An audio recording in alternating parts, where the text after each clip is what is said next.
தாலிப் ரலியல்லாஹு அன்ஹு அவர்கள் சொன்னார்கள், உலகம் பின்னோக்கி சென்று கொண்டே இருக்கிறது, மறுமை முன்னோக்கி வந்து கொண்டே இருக்கிறது.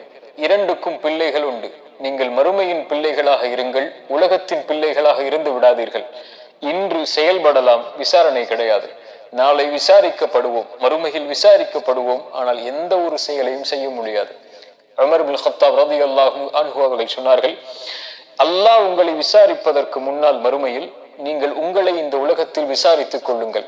யார் இந்த உலக வாழ்வில் தன்னை விசாரணை செய்து கொள்கிறானோ இவனுக்கு மறுமையின் விசாரணை எளிதாக இருக்கும் என்று. ஒரே ஒரு கேள்விதான், நாம் சுமந்து கொண்டிருக்கக்கூடிய இந்த செயல்பாட்டோடு மலக்குல் மௌத் எம்மை சந்தித்தால் படைத்த இறைவனை சந்திப்பதற்கு நானும் நீங்களும் தயாரா?